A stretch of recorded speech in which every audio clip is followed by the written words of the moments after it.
Talk about thunderstruck. Boo! Congratulations to the Dallas Mavericks for not only overcoming a steep deficit, but also going to the Western Conference Finals for the second time in 3 years. I also want to shout out Derek Lively for such a great performance, without whom I don't think the Mavericks would have won. This certainly would have went 7 games, especially considering the fact that he lost his mother a month ago to cancer.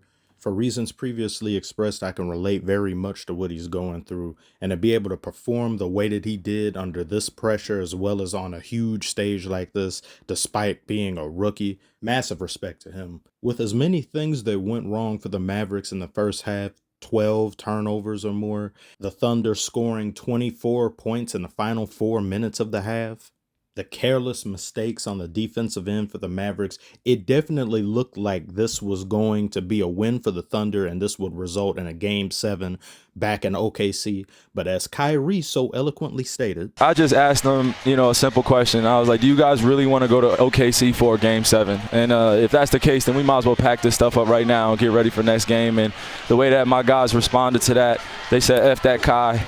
We're coming in here and we're closing it out tonight. Excellent speech. That's the speech that should be given in situations like this. I call that the summer school speech. If you don't do your job right now, you will have to show up here during the summer in the sweltering heat doing work when you could be at home. You could be out with your friends. You could be doing who knows what all, enjoying your time off instead of doing work. Why would you want that when you could just work really hard right now and get it over with? I'm a lazy person at times. I do not want to do extra things that I don't have to. So I will force myself to do it now and get it over with. That is also the Jordan suit argument. I am packing one suit for one game. That is it. Kyrie is 14-0 in closeout playoff games, Mr. Clutch. I remember last year the pairing of him and Luka was seen as something that was a little disjointed and it wouldn't exactly work. My first thoughts on it were that they would work because Luka would be that LeBron individual where everything goes through him and his success is the team's success, which was also a double-edged sword. But Kyrie has experience playing alongside someone like that, but for a variety of reasons, they didn't reach the postseason. This year, I was very impressed with the Mavericks and what they've been able to do so quickly, to be honest with you, because they put this team together pretty damn fast. Drafting Derek Lively in the offseason, this past trade deadline, picking up Gafford and PJ Washington. Those 3 guys have done wonders for this team, and you can see how well Kyrie and Luka play off of them, and there's a real kinship there, and you could just tell in the body language. As well as Kyrie being happier than I've seen him in ages, basically since Cleveland, even before the ring, to be honest with you. He looks genuinely comfortable and at home here in Dallas. He's been far more available than we've also seen him in years. A lot of signs just point to this being the place that Kyrie can probably hang his hat up or basically stay for a long period of time, if not retire there, depending on how well things go for Dallas. And when you've got somebody in Luka who's only going to get better and better, and being the age that he is, and he's the franchise star, there really aren't too many better situations in the NBA. And speaking of better situations, you have OKC that is in a very good position. They have $30 million in cap space this offseason, as well as an obnoxious amount of draft picks, which I'm gonna withhold my anger about that. But that's just looking so great for them and this core that they have right now and just how they've been able to play. And then you look at Chet Holmgren, who is still a rookie technically. This is his first full year of playing time.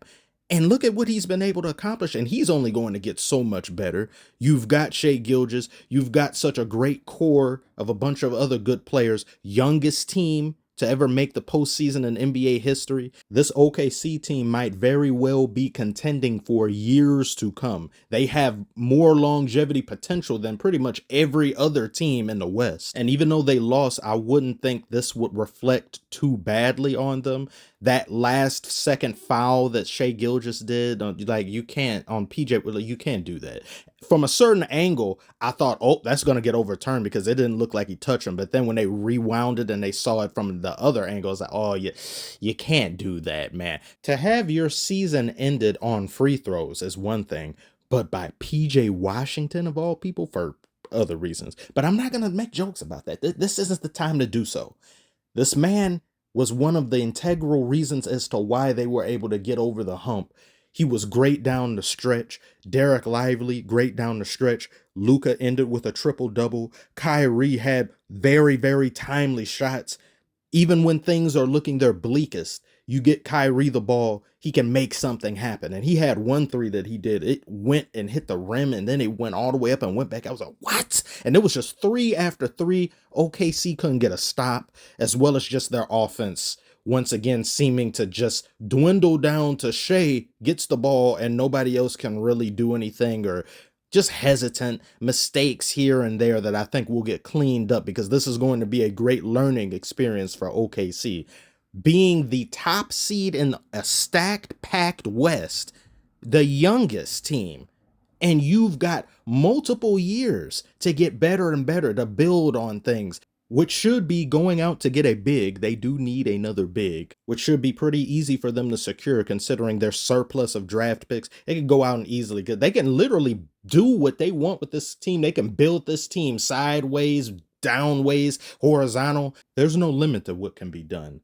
This was a great game. And even though it didn't go to game 7, this was still a great series. It was one of the better series in the playoffs thus far. And I wish OKC nothing but the best. I know they're going to have an interesting offseason, and it's going to be very, very interesting this next round, because I wanted the Mavericks to go on ahead, because whoever the Mavericks face, being the Timberwolves or the Nuggets, that's going to be another amazing series to bear witness to and take part in. So you guys do tell me below, what did you think about this game? How did you enjoy this series? And who do you think is going to win that Timberwolves and Nuggets game tomorrow? I cannot wait to see that. Thank you all so much for watching. Like and subscribe if you are new, and I will see you all on the next one.